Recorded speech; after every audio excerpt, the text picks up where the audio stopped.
Hello gainers, Ralphie here on location, sitting on a nice comfy wooden bench in a very nice rural coastal location, which gets me away from all the white noise of the madding crowd of the societies in which we live.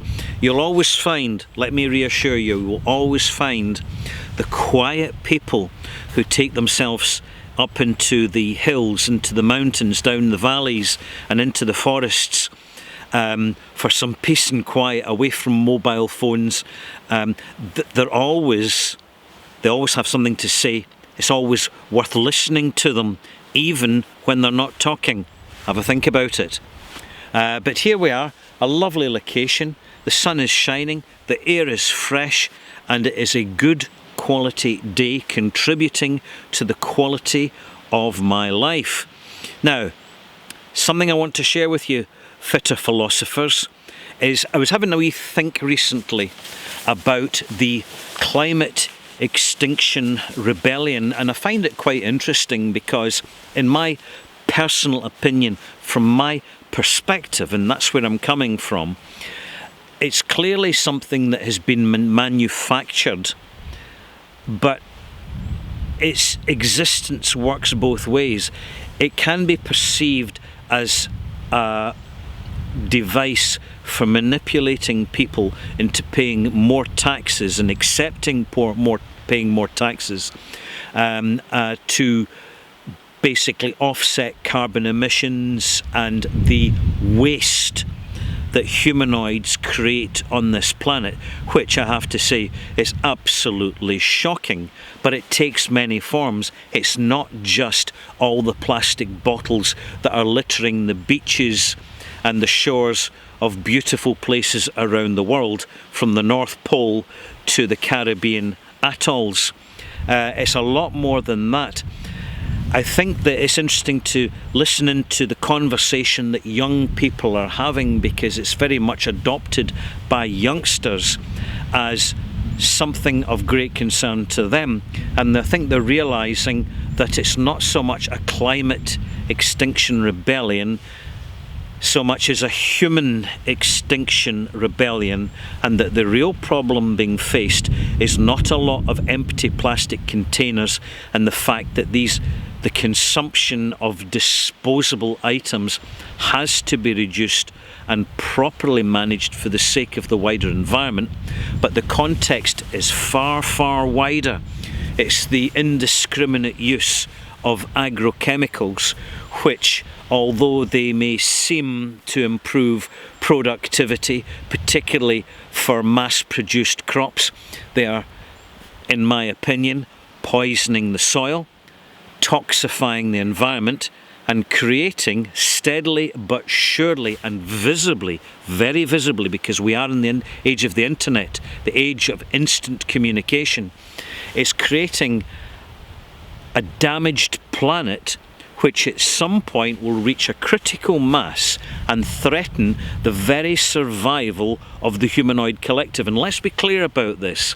The elite and the most powerful people, no matter what their connections, they will not survive either. All the humans are in this together. That's the fact of it, no matter what promises are made from other entities. This, I think, is really, really interesting, because it is part of a growing consciousness that is being fueled by the accessibility online of information, which, although it's being censored, is certainly not censored and manipulated to the extent of traditional media, be it newspapers, television or films or magazines. And I think this growing almost subconscious instinctive awareness, particularly by young people who have a much more international view of the world, and it's a wonderful thing to see. It's very much the case, in my opinion, that although there are great fears and concerns of globalisation being imposed by the elite down in the masses, it works both ways. There is globalisations generated by the masses, which are noticed by the elite, and to a certain extent there has to be a meeting in the middle, because everybody's affected. Everything is interconnected. This is one of the natural laws of life, the yin and the yang, the negative, the positive, the Sith, the Jedi. This is the fact of it. The Matrix, the film The Matrix, it's not a movie so much as a documentary.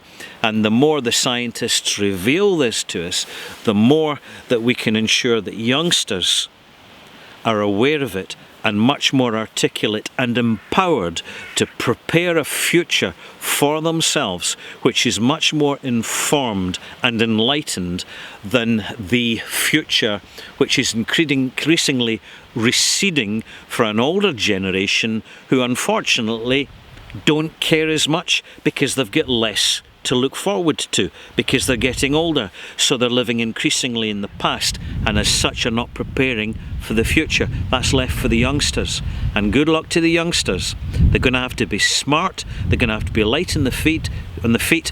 Do not consume, take enough to be healthy, but don't overconsume on food, toxic beverages, refined sugar, medication, bullshit in the media.